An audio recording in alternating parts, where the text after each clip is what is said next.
Hello, everyone. Today is the day that I finally get to pay off my student loans.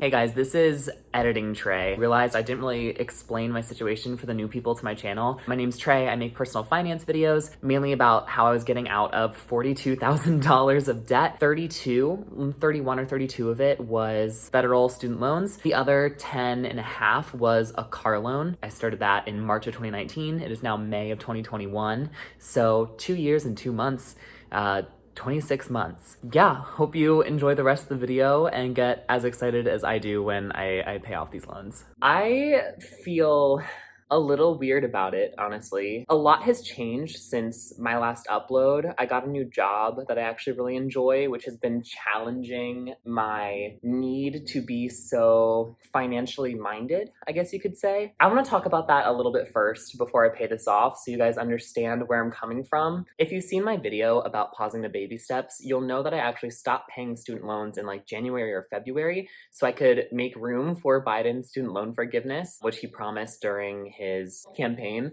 which, yeah, there was a good chance it wasn't going to go through, but he officially like put out his budget for the next financial year or whatever fiscal year, and it doesn't include anything for student loan forgiveness, and he's actually said that he wants Congress to pursue that matter instead of doing it, fighting for it by using executive action. Because of that reason, I am pressing play again on the baby steps and just paying this loan off. Congress takes forever to do anything. I feel like we won't have any student loan forgiveness before September, and I'm willing to take that gamble for my own mental health. I mean, that's honestly just what it comes down to. Like, I want to finally end this journey and be happy.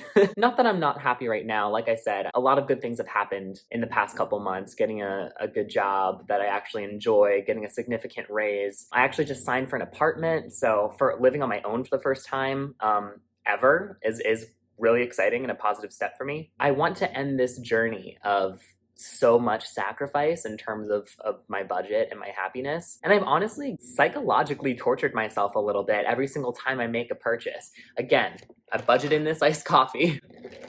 Besides really small items like that, like I haven't allowed myself to get like a desk that I want, even though I work from home, just because it's a more higher ticket personal budget item. And like granted, yes, I could cut out all of my iced coffees to be able to afford this desk, but it's like I also need stimulation like every single day just because I haven't liked my life up until this point, especially having to sacrifice every day, that it was honestly easier to deny myself the big ticket item that actually would probably improve my quality of life more then cut out like the small wins day to day, because I needed that kind of constant motivation to carry me through, especially when I don't really have that many friends that are doing a similar journey. But yeah, I'm ready to end this journey. I've been doing this since March of 2019. It's been over 2 years, and I'm finally ready to just kind of lay this journey to rest. Like I'm ready to enjoy not worrying about money as much. Of course, I'm not going to have a ton right after this. I'm kind of wiping out my savings account by doing this today, but it's just time for me to at least lay the debt part of that journey to rest. We're going to finally do it. We are going to pay off my student loans, which is the last of my debt. I dropped 6K on it yesterday because I couldn't do it all in one transaction because my bank, there's only 4K left, and I'm about to do that now. And I think what I'm gonna do is the same thing that Asia Dang did, which is actually call someone on the phone so they can give a verbal confirmation that I've paid off my loan. So I'm gonna try and do that and record that. I'm gonna have to switch to actually my laptop cam, which is probably gonna be way worse quality, but sorry, I only have a phone. I don't have a video camera, so I need my phone to talk to the person. So you're gonna be on my laptop camera. Thank you for calling Bedroom Servicing. This call may be monitored or recorded for quality assurance purposes. Alrighty, thank you so much. And how may I assist you today? Yeah, I'd like to pay off my student loan.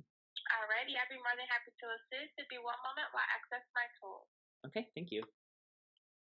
You're welcome. Okay, thank you so much. I am ready here. The calculated payoff amount will be $4,154.34.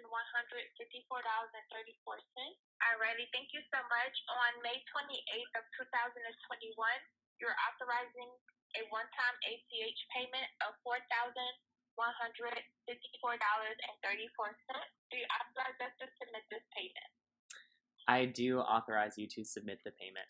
Alrighty. Your payment has been submitted. We will send you your payment confirmation number via mail or email. And could you just also verbally confirm that that's the full amount of the loan? Yes, that is including interest as well. You paid the entire amount. Awesome. Thank you so much. It's so exciting. You're welcome. Your payment has been processed and completed, and you're all set. You have a lovely day. You too. Thank you.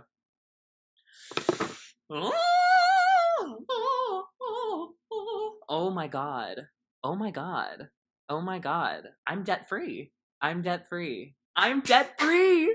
Oh my god. Oh my god. Okay, I'm gonna switch over to my my phone. Look where we are again. Back to my humble abode, the Ford Focus. Okay, hi, it's Editing Trey again. If you're interested in exactly how I was able to achieve this feat in just a little over 2 years, watch my budgeting videos. My budgeting videos break down exactly how I spent every single dollar these past 2.5 years. I don't have information going all the way back to 2019 because I only started filming like half a year ago, but you'll be able to see the breakdown. And in the latter half of my journey, which is what I actually do have recorded, it's the most aggressive that I got throughout the entire journey. You'll be able to see that I actually switched jobs twice since starting this journey because it kicked me in the ass. Essentially, what got me through this journey was watching a lot of content of people that were doing the similar things because I didn't really have friends or family in real life that were doing it with me. I can't even tell you how many hours of finance content that I've digested in the past 2.5 years. Other thing was switching jobs. I exponentially increased my income. My last video was all about that. I started out making $37,000. Now I make $70,000 a year. Should be in the description if you want to learn more about just like my job hopping and strategizing, that type of thing. Lastly, having a budget. I mean, literally the most basic thing that you can do is have a budget. Now back to my car.